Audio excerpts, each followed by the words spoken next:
Welcome into Survivor Analytics. I am your host, Clyde, and today I will continue to walk through my list of the top 50 Survivor players. This is part 2 of the series, so if you'd like to hear the ground rules or my analysis of players like Russell Hantz, Johnny Fairplay, and Lauren Beck, go back to part 1. With all that out of the way, we can jump back into the list. At number 40, we have another player that I know many people would expect to see higher on the list. This contestant is known for competing on 2 seasons of Survivor without ever getting voted out. It's Michele Fitzgerald from Survivor Co. Wrong and Survivor Winners at War. Admittedly, I have always been a bit lower on Michele as a player as compared to the general Survivor fan base. Obviously, she has the distinction of placing first and third across her 2 appearances, and while that sounds impressive on the surface, you need to take a deeper look on how Michele reached those placements. Across both of her seasons, Michele struggles to navigate into a majority alliance.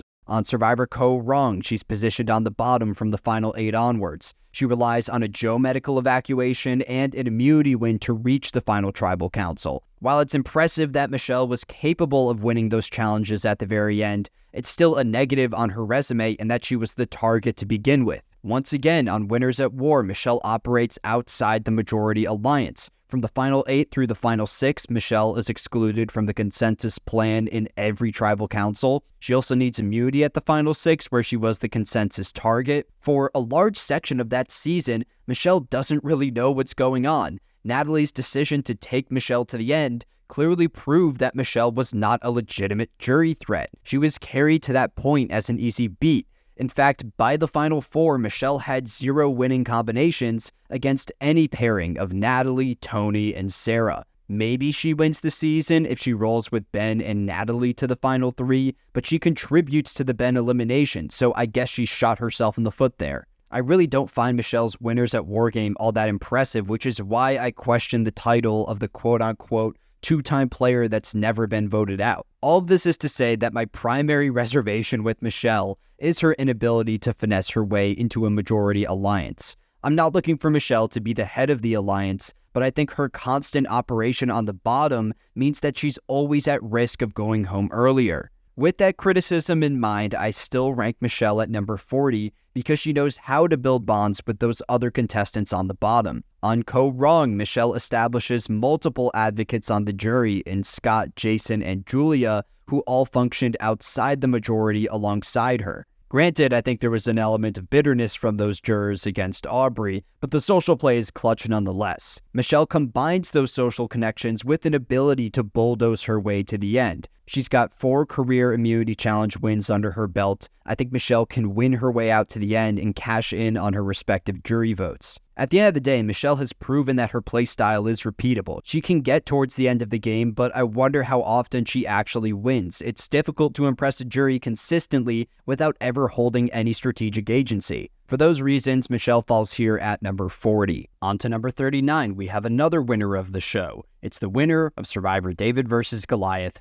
Nick Wilson. Now, obviously I disagree with Nick's decisions outside the game of Survivor, but when you objectively examine him as a player, he is strong in all 3 facets of the game. I don't necessarily think that Nick is a master in one particular element, but he is surely one of the most well-rounded players in Survivor history. Strategically, Nick is an innovative thinker capable of overcoming a minority position. At the final 12 of David vs. Goliath, Nick famously pulls off the John Hennigan blindside with the minority vote split. It's one of the most impressive strategic maneuvers from that era of the show. Many people forget that the Goliaths held the numbers in that round to remain in control and simply pick off those Davids on the bottom. However, Alec felt so connected to Nick that he leaked the plan, which enabled the John blindside. Then in Winners at War, Nick loses his ally Wendell in the early merge. He's originally positioned on the outside of the majority, but he's able to find his way into that group. Granted, he's still outside that alliance's core, which is shown when the vote flips on him at the final 6.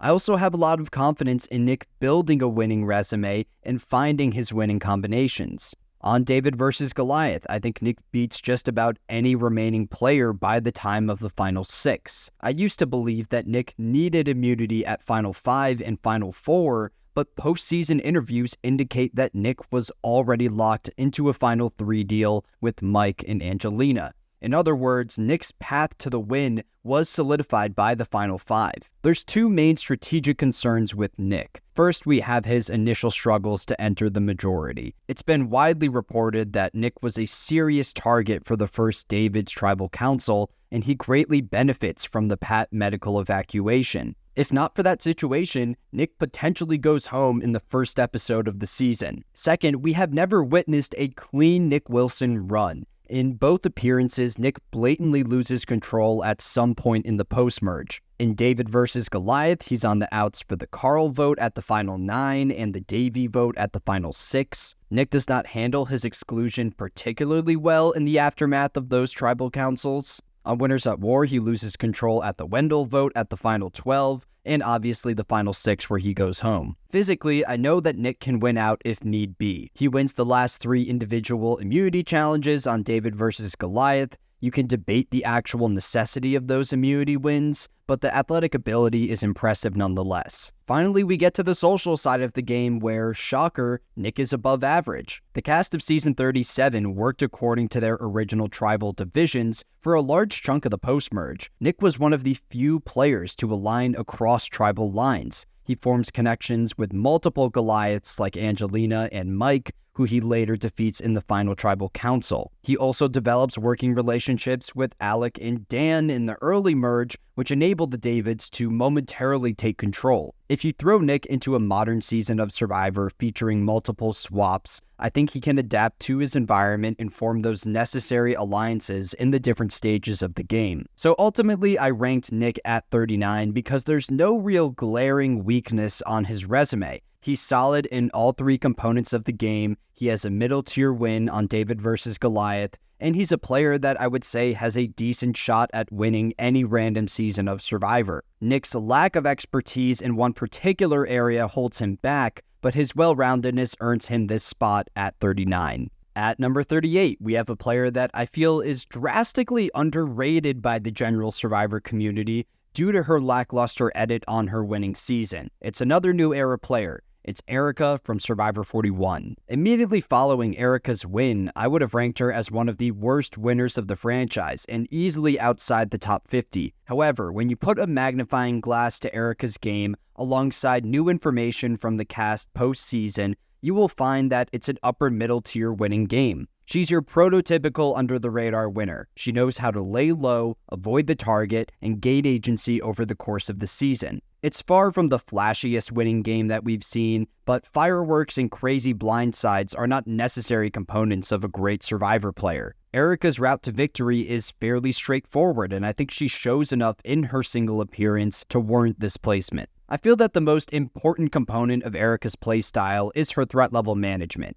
Erika never makes a wild strategic play that magnifies her threat level amidst the cast. Rather, Erika maintains consistent agency throughout the season while functioning from the majority. She works into the power structure of the Luvu tribe in the pre-merge. There is one early episode where the edit highlights this storyline of Luvu attempting to throw an immunity challenge to eliminate Erika. It's actually revealed after the show that contestants attempted to throw that challenge to eliminate Sydney. Then in the post-merge, Erika is constantly safe within the game. She is a potential target in the Mergatory Tribal Council, but her targeting was due to the Hourglass twist itself, which she had no control over. Erika's ability to disguise herself as a non-threat is really evidenced by the Final Four, where Xander elects to take her to the Final Tribal, despite Erika having the best reputation with the jury. Erika partners her threat level management with an ability to take control of the game. Through the Shan vote at the Final 8, Erika sets herself up with a new alliance of 4 featuring herself, Xander, Heather, and Ricard. Erika was well connected with every member of that alliance. She had 2 easy beats in Xander and Heather that wanted to roll with Erika to the end. She also had Ricard as a shield to be taken out at Final 5. I would also note that similar to Marianne, who we discussed earlier on this list, Erika understands the importance of timing within Survivor. In the early merge, Erika functions within the majority where she is safe, but she holds little strategic agency. She takes control of the game at the Final 7 and never looks back. I think Erika plays according to the landscape of her respective era. While you can criticize Erika in that she's missing a dominant game on her resume, I don't know if that particular play style would fare well on Season 41. In the scope of the new era, there are 2 winners that rank higher than Erika on this list. My hesitation with ranking Erika higher really derives from a lack of information. Erika's Luvu tribe wins every immunity challenge on Survivor 41. This means that Erika has attended just 7 tribal councils in her entire Survivor career. I don't know how Erika would perform in the pre-merge because she never needed to scramble in that stage of the game. I also don't know how Erika plays when the numbers are not on her side. Due to the success of Luvu, Erika enters the merge of 41 with more connections than just about any other player. I feel that the new era winners ranked higher than Erika have proven to excel from multiple positions in the game. Erika faces little adversity on 41, which is impressive in my evaluation of her winning game, but it hurts her player assessment. I feel that production will favor other new era winners for their next returning player season, namely Yam-Yam, Dee, and Marianne. However, I personally would campaign for an Erika return so that we can see more sides to her game. She ranks here at 38. Looking at number 37, we have another winner whose winning game has declined a bit over time in my eyes. It's our second consecutive new era winner. It's Yam-Yam from Survivor 44. In my opinion, Yam-Yam is the best social player of the new era. His lighthearted sense of humor draws others in, thereby opening his strategic options and improving his general chances at winning a jury vote. On 44, Yam-Yam enters the merge with very few connections outside of Carson and Carolyn. His ability to establish close bonds enables the Tika 3 to operate the middle between the Soka and Ratu tribes. While I generally credit Carson more for the strategic decisions of that trio,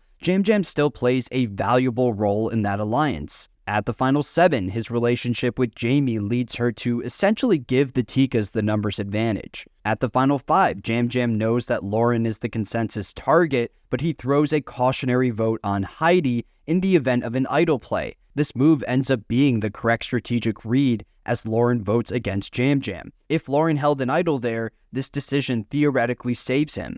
You also need to credit Yam-Yam for his threat level management. Yam-Yam runs the post-merge of 44 alongside Carson, yet Carson is perceived as the bigger threat.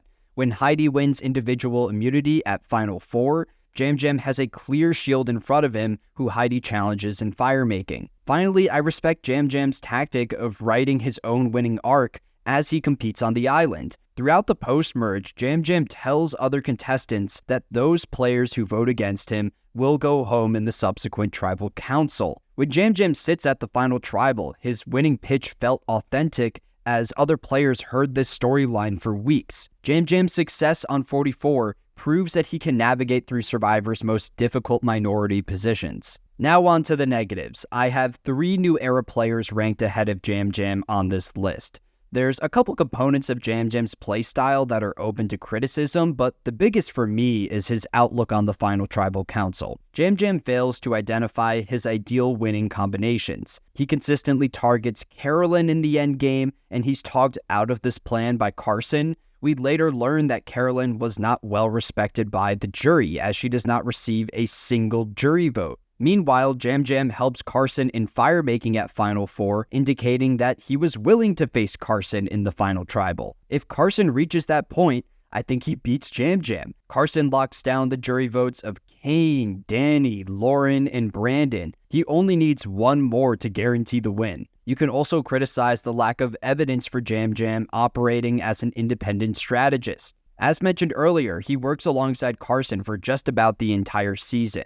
More often than not, Carson gets his way, an example being the final 8 Franny vote. In fact, Yam-Yam attends tribal council without Carson just twice on this season. In one of those instances, he has no control due to the composition of the swap, so I don't fault Yam-Yam too much for that round. In the other instance, Yam-Yam is on the outs for the Sarah boot. I need to see Yam-Yam compete again without an ally directing the ship. He ranks here at 37. It only makes sense to follow up Yam-Yam at 37 with his running mate at 36 in Carson Garrett. I expect many people to disagree with this selection. After all, Yam-Yam defeated Carson in Season 44. How could he be the better player of the two? We need to look back at the central question of this ranking. How confident am I in each player's ability to win a random season of Survivor? While Yam-Yam narrowly squeaks out the win over Carson on 44, I believe that if both competed 100 times on the show, Carson racks up more victories. I describe Carson as one of the more underrated social contestants of the last 3 years.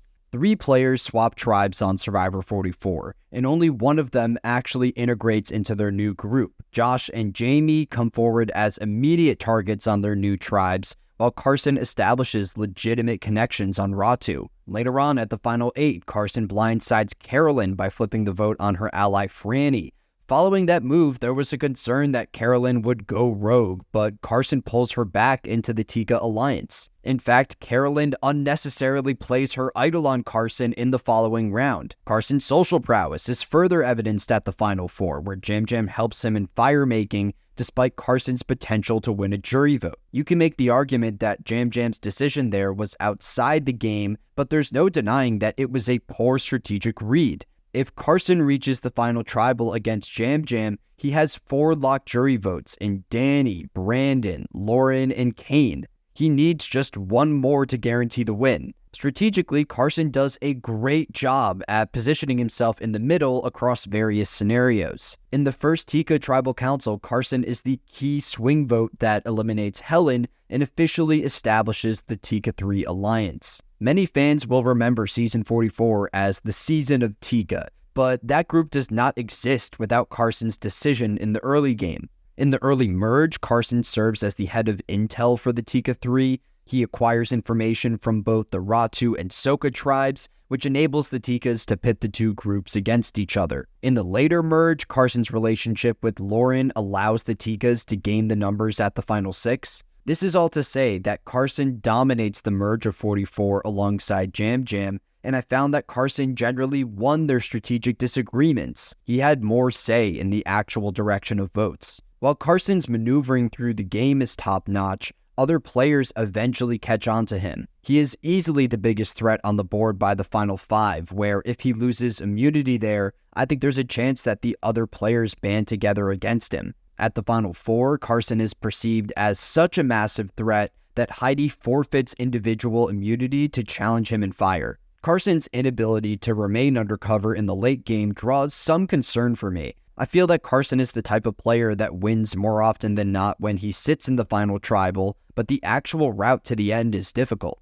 It likely requires either immunity wins or a fire-making victory, which, to be fair, are still possibilities for him. I don't fault Carson too much for losing fire-making to Heidi, as I believe she sets a fire-making record. Carson is also a high-quality challenge competitor, winning 2 out of 8 individual immunities, so bulldozing his way to the end is not impossible by any means. As my opinion of Yam-Yam's winning game declines slightly over time, my thoughts on Carson as a non-winner generally improve. Whenever I rewrite this list in the future, I would not be surprised if Carson bumps up a couple spots. But for now, he is here at 36. At number 35, we have one of the most underrated contestants in the history of Survivor. This player's single appearance is in the conversation for the best non-winning game of all time. It's Devon Pinto from Survivor Heroes versus Healers versus Hustlers. I first watched Season 35 about 2 years after its original air date, and in my binge through the season, I was consistently impressed with Devon's game. The editing of the season really highlights Chrissy as this scrappy underdog, and as a result, many people today seem to believe that Chrissy wins if not for the introduction of the forced fire-making challenge. I don't buy into that take. I think Devon thoroughly outplays Chrissy, and he held the necessary jury votes to win if he reached the end, hence why Devon ranks this high on the list, while Chrissy was excluded from the top 50 in its entirety. I consider Devon an expert of assembling a majority alliance and recognizing the ideal time to pivot away from that group. Devon was a part of the consensus plan at every tribal council that he attended on this season. Granted, Devon does not always get his way due to idol plays, but that's beside the point. He's in the majority on the original Hustlers tribe. At the merge, he functions within that alliance between the Hustlers and Heroes, while carving out his core group of himself,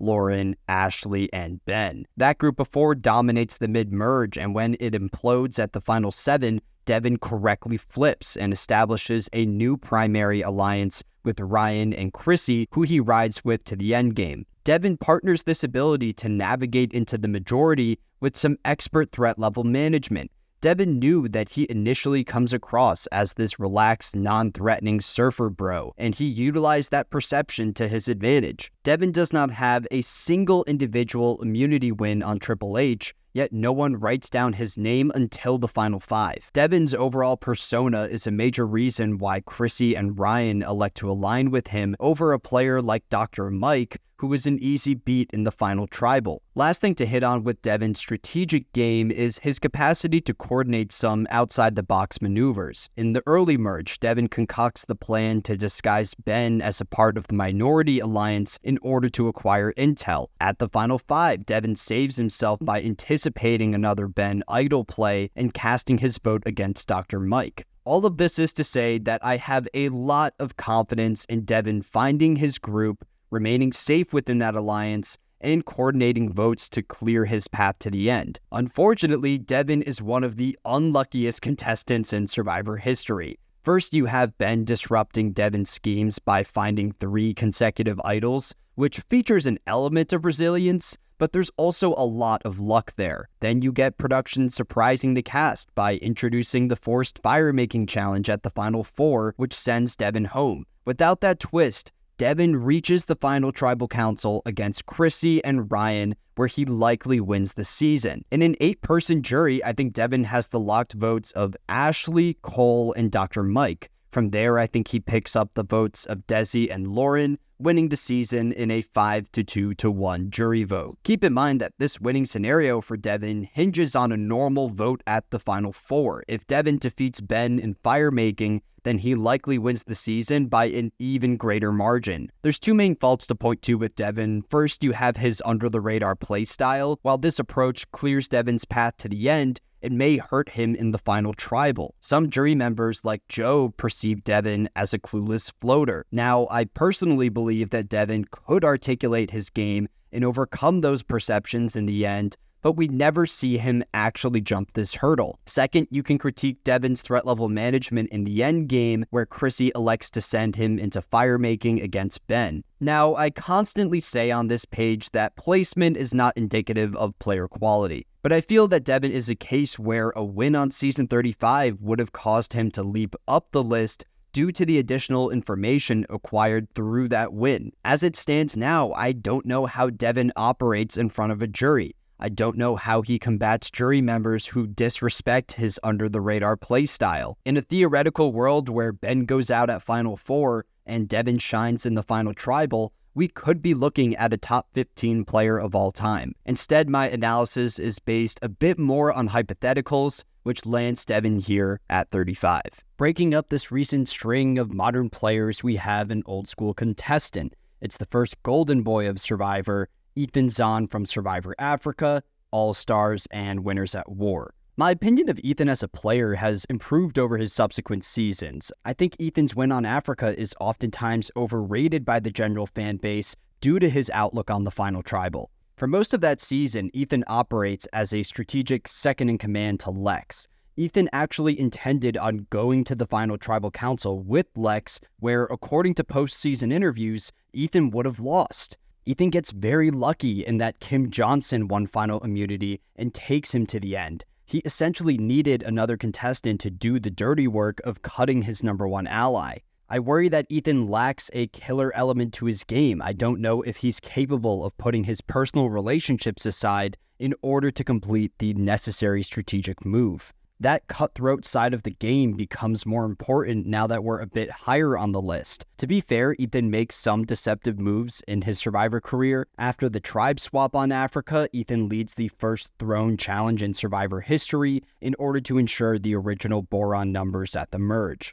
Then at the final 8, Ethan coordinates the Brandon blindside, effectively cutting one of Lex's connections outside their alliance. Through these moves, Ethan proves that he can play a savvy strategic game, but he's never willing to go all the way in and break his closest bond. Where Ethan really excels is his social positioning. On Africa, Ethan maintained a large pool of players that wanted to take him to the end in Big Tom, Lex, and Kim Johnson. Ethan's positioning within the Boron Alliance specifically is really impressive. Ethan was the third member roped into that group, so when they eventually needed to flip on each other at the final four, I expected Ethan to come forward as the consensus target. The opposite actually happens as Ethan becomes the swing vote. He had positioned himself at the center of the Boron Alliance. If Ethan competed on Africa and he never returned to Survivor, I would rank him somewhere in the 41 to 50 range. His subsequent appearance on Survivor All-Stars specifically reaffirmed multiple key aspects of his game, even though he finished in 11th. On that season, Ethan overcame higher strategic hurdles than really any other player. The cast of All-Stars adapted a real anti-winner sentiment. There were 4 winners on the cast, and all of them were voted out in their first tribal council except one, and that's Ethan. To be fair, he is on the outside of the consensus plan more often than not, but Ethan was still strong socially and physically enough for his tribes to keep him around. He gets 2 rounds away from reaching the merge, and if Ethan can make it to that point, who knows what happens. I feel that Ethan's all-star run really proved that he can operate on the bottom. I think that Ethan, in his physical prime, is the type of player that reaches the merge almost every time that he competes. Winners of War is a bit rocky. Ethan struggles to adapt to the modern game, and his run was fairly brief. But I just feel like Ethan is a very balanced player, solid in all 3 aspects of the game, but his strengths definitely lean more towards the social and physical sides. I'll rank him here at number 34. At number 33, we have a player who holds the record for most votes negated by immunity idols in a Survivor career. It's the standout star from Survivor Cambodia, Kelley Wentworth.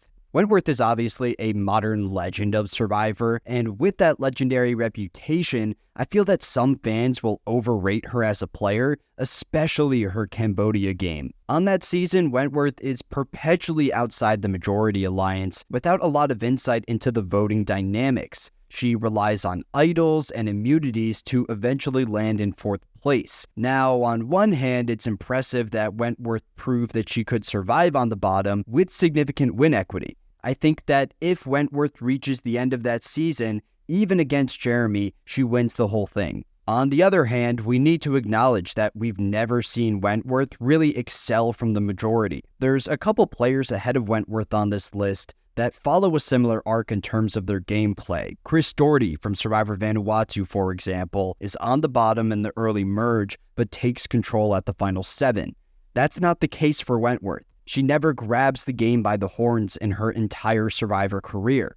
To me, that's a massive component missing from her game. I faulted Michele earlier on this list for her inability to navigate into a majority alliance, and the same logic applies to Wentworth to a lesser extent. There are moments where Wentworth positions herself well socially. In her first appearance, she's well insulated on the original Hanapu tribe. Her game is largely screwed over by an unlucky tribe swap that sends her home in 14th place. Then on Edge of Extinction, Wentworth lasts longer than any other returning player, despite having arguably the biggest reputation of the returnees. There, she's in the majority alliance on the original Manu tribe and the swapped Lesu tribe, connecting with players like War Dog and Lauren. Her early merge on EOE is solid as well, though I disagree with some of her decisions, like knocking out David at Final 10, who was a clear shield for her. While Wentworth falls in 10th place on that season, it's the cleanest run in her Survivor career, one where she actually maintains a degree of control and safety simultaneously. I know it's not as iconic as her Cambodia game. You don't have her negating 12 votes with an idol. In fact, she goes home with an idol in her pocket. But Wentworth's EOE performance boosted her greatly in my rankings. Without that run, I'd at least put Wentworth below some non-winners like Devon and Carson. Rounding out Wentworth as a player, she's great physically, such that I doubt she ever gets voted out in the pre-merge due to challenge strength. I know that Wentworth has said in the past that she's done with Survivor, but I think she still has the potential to move her way up this list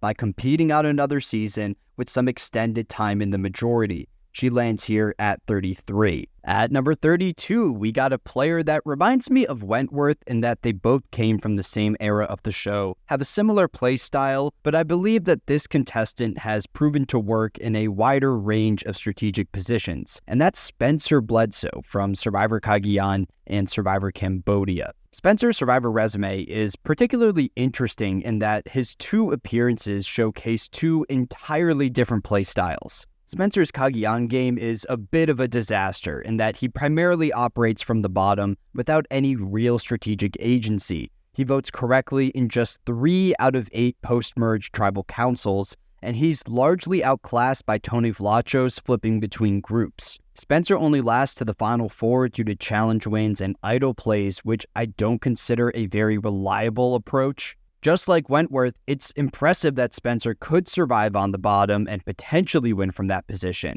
Spencer walks away from Kageyan believing that his social game requires the most improvement, but I actually found his relatability the best component of his first appearance. Outside his constant feuds with Chaos Cass, the rest of the Kageyan cast loved Spencer. It's clear watching Spencer's Ponderosa videos that he wins the game if he reaches the end, even if it's against Tony. The jury straight up tells him that they were all planning on voting for him. Following season 28, Spencer would easily rank outside the top 50. It's his Cambodia game that really launches him into my top 10 non-winners of all time. On that season, Spencer proves that he can adapt and overcome that bottom feeder position, something that he could not accomplish in his first run. Early on, the game flips against Spencer in episode 2, and he kinda coasts outside the majority for the rest of the pre-merge. It's not until the merge where Spencer re-ingratiates himself with the power players of the season, and the strategic side of his game flourishes. He coordinates the fishback blindside at the final 9,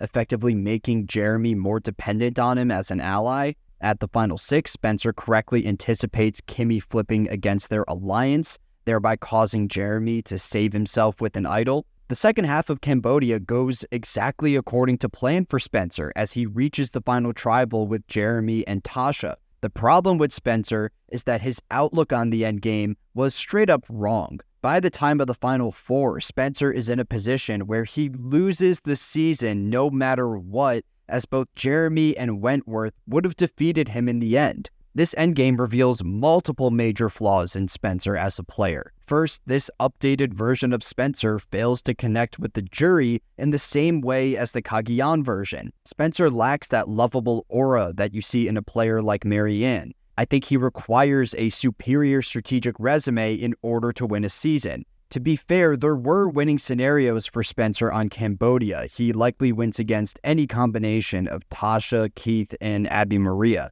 Second, Spencer fails to identify his own winning stock and pinpoint his winning combinations. Spencer had the opportunity to take out Jeremy at Final 5, and he passed it up. He rolls with Jeremy and Wentworth to the Final 4, which was just a losing scenario for him. At the end of the day, Spencer is just the type of player that I can expect to make a deep run on any given season. I don't necessarily know how well he can position himself for the win in the end, but that general adaptability, the capacity to play from the top or the bottom, holds a lot of weight for me. It ranks him here at number 32.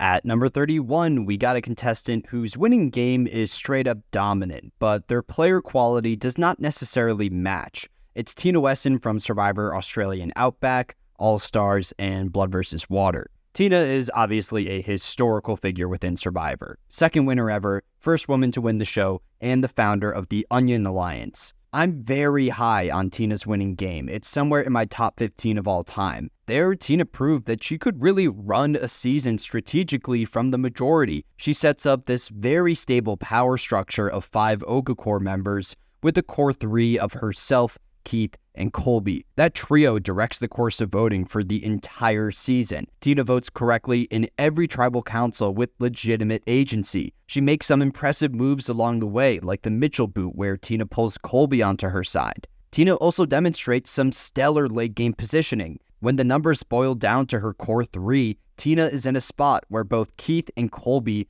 wanted to take Tina to the end, and she wins in either scenario. She effectively had the season won by that point. Tina's jury management was particularly impressive as well. She narrowly defeats Colby in a 4-3 jury vote, but this came in an earlier era of the show where jury members placed more of an emphasis on the physical side of the game. Colby won 5 individual immunities, but Tina was so well respected that she still won the season. Tina's winning game proved that she could establish a legitimate alliance, run the game, and maximize her winning scenarios in the end. At the time of her win, Tina would have been the greatest player of all time in my eyes. But when you take a deeper look into Tina's win, there are some holes in her approach that dropped her on the list. First, you have the fact that Tina wanted to go to the end of the game with Colby. She narrowly wins that scenario, which is great, but there were easier options on the table. The third member of Tina's core alliance in Keith was largely disrespected by the cast. He was an easy beat in the end, yet Tina was unwilling to break her bond with Colby. I worry that Tina lacks a bit of a killer instinct. Another drawback with Tina is her outlook on those post-merge eliminations. Tina justifies many of her votes as knocking out those contestants who, quote-unquote, don't deserve to be there. She approaches the game more from a personal angle than a strategic one. My concern is that Tina's connections will blind her to the optimal strategic move. We see on Blood vs. Water that Tina felt so close to Aris that she wanted to take him to the end where she potentially loses. I know that some people may rank Tina higher as she was technically one immunity challenge away from winning Blood vs. Water and becoming the second two-time winner of the show. But we need to keep in mind that Tina was only in that position to win that season due to the Redemption Island twist, so that distinction doesn't hold much weight for me. The only season that I have not mentioned in my review of Tina is her All-Stars game, and that's because she's the first boot. I don't fault Tina too much for her elimination due to the anti-winner sentiment of the cast, but it's at least worth noting. Overall, Tina remains an incredibly innovative player, someone that really advanced the early strategy of Survivor. It earns her this spot at number 31. That's all I got for this week. We're working our way through the list. Come back next week where I'll go through the players ranked number 30 through 21.